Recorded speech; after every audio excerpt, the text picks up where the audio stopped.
All right, folks. Time for Gem. Yeah, let's do this. And then after the Gem, I mean, is anything coming in? Nothing. Still concrete. bullshit. Yeah. All right. Gem. Yeah. David Griscom. So I wanted to talk about something that's been ongoing for a little while now, but it looks like it's going to escalate very quickly. And that is in Canada, the government has been pushing for a pipeline, a $6 billion, 670-kilometer pipeline called the Coastal Gaslink pipeline. And that pipeline is going to be going through native lands, and specifically the Wet'suwet'en people's land, which is in British Columbia.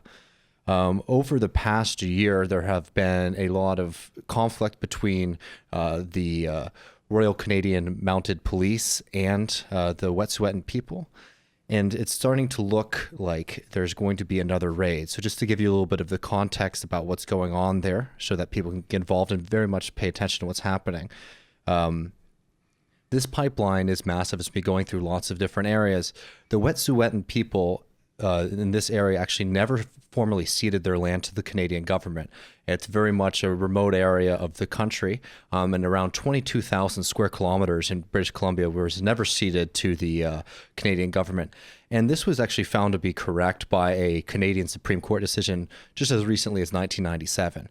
So this is something that's been established for a long time. And this pipeline went through the area, and these people were never consulted whether or not this pipeline should be allowed to go through their land. Now, we've seen this has been a constant theme throughout the United States and Canada in recent years, where they're trying to push these pipelines through native and indigenous people's lands without consulting them. And if they are consulting them, they're consulting some groups and not others, groups that they think that they're going to be able to get a favorable decision from. So, despite the protests from the Wet'suwet'en people initially, the Canadian government and this company have been pushing forward with the pipeline. All the way back to last year, protesters have shut down the main road in their territory. And as I said, it's a very remote area, so there's not that many roads going through it. They actually shut it down, said this is our territory, and they created blockades to prevent workers from being able to come and build this pipeline. Now, over the past year, there has been some negotiations that opened it up for them to lay out the kind of prefab work for it. But now they've shut it down again. So last year, the RCMP raided the tribe's lands, and in a very frightening and alarming document that The Guardian was able to dig up recently, it was found that the RCMP had been authorized to use lethal force against the native peoples there. And if you know anything about the history of the settler colonial states like the United States and the Canadian government, the last thing you need to be doing is giving the police the right to be able to use lethal force against native people. So in December, this started to heat up again, with the Canadian government basically saying that they have already established whatever legal the Wet'suwet'en people have already gone through whatever legal mechanism that they have to stop this pipeline from going through, and that they're going to push through anyway. Sounds familiar. Yeah, the Wet'suwet'en people obviously and the hereditary chiefs deny this.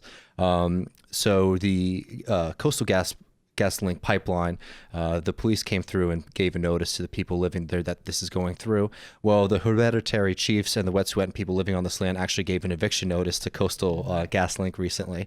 Nice. And so now, just a quick timeline for where we're at, in December 31st, the Canadian judge said that the Wet'suwet'en people have to let pipeline workers into their land. January 5th, the hereditary chiefs provided an eviction notice to the Coastal Gasline pipeline workers. And January 6th, there were felled trees that were along the road. So this is, the blockade system to prevent access for the workers into the area. And, throughout the end of January, the Wet'suwet'en people say that the Canadian government directly needs to negotiate with them. And for people who aren't familiar with this is something that's very important when it comes to tribal sovereignty in the United States and in Canada, which is that when you negotiate here, you need to be negotiating nation to nation. So the Wet'suwet'en people don't need to be negotiating directly with some corporation. They are a sovereign nation, and within their own land that they should be treated as such. The Canadian government took a very long time to come around to that. And then at the end of the month, they had meetings between the company and the Canadian government and their representatives.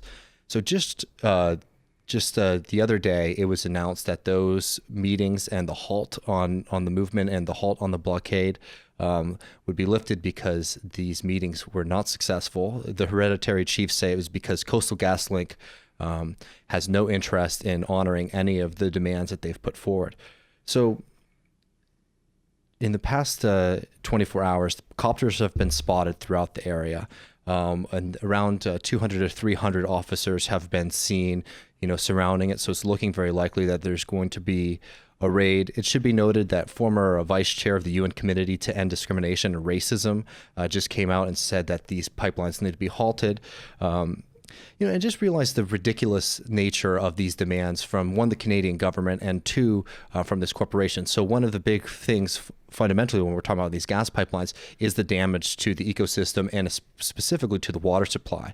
And if we know anything about what's happened in the United States over the past couple of years, these pipelines tend to leak. And when they do leak, they can destroy massive amounts of water. And in areas like this that have a very, very clean and, great natural resources of clean water, this is something that's very frightening. Well, the corporation, Coastal Gaslink, was trying to calm everybody by saying, well, if we ruin all of your rivers and all of your water, we promise to provide you with potable water in the short term. So, you could see how this is just a bad deal for people who aren't getting any kind of economic benefit from this. You're seeing people who live on land that's unceded to the Canadian government, and people who've been able to live. Don't get me wrong, there's always kind of colonial infringement on the rights, but have been able to live in their area because it was never of very much interest to the settlers and the Canadian government. As we see in the United States and in Canada, whenever there's an economic opportunity on these lands, then these treaty rights, these agreements, these start to get lost.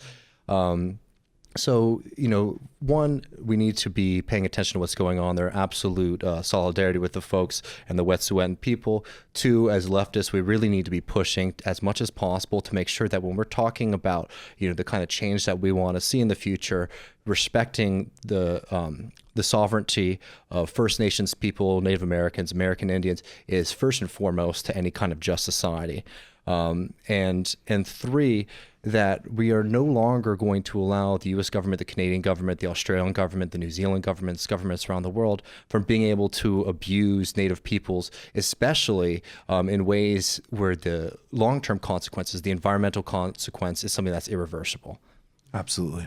And we'll keep following that as best we can, and hopefully pointing people and resources. I just want to take this opportunity to really say quickly, happy birthday to Joshua Kahn Russell, our dear friend, who's a great, great presence on the show. We'll be doing more with him soon. And he's also the executive director of the Wildfire Project, which if you haven't checked out yet, you should definitely check out their website, give them some support if you can. They do really amazing ground level work. And I know that a major issue for Joshua is First Nations peoples and ecology, anti-colonialism, anti-primitive accumulation, but also conversely in a grounded and, real way, looking at all of the things that we actually really have to learn and absorb from a broader set of communities in our world. So I wanted to note that as well, and we will continue to follow that. Thinking about things like this make me think like the post-colonial is a misnomer, right? Colonialism is something that's just continuing on actively. Just to add on that real quick, one thing that's a major issue today is still what is called the doctrine of discovery, and that's something that's used in the Canadian legal system and the American legal system. That is a doctrine that came from the Pope in 1493. Right, that said that all these newly discovered lands belong to the Christian nation, the Christian kingdom, and as recently as in they haven't been discovered yet. It's funny, but it's like they're not the Christians, so they don't know where they are. That, we're sitting here in actual I discover your home and your wife system, and they're citing the Catholic Church's doctrines from 500 years ago.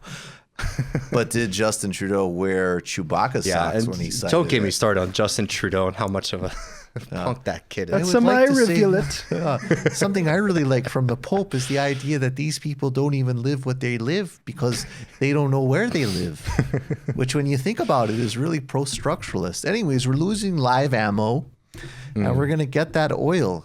And if you'll notice, there's a large contingent of women police officers who are involved in wiping out these people and their homes. Totally disgusting. Is there anything else? Anything from Iowa? No. All right, so maybe we'll look at it in the postgame. You just watched a Michael Brooks show video. Subscribe to get them all. Why wouldn't you? Don't be foolish. Click subscribe below and become a patron as well. Patreon.com/TMBS. Thanks, everybody.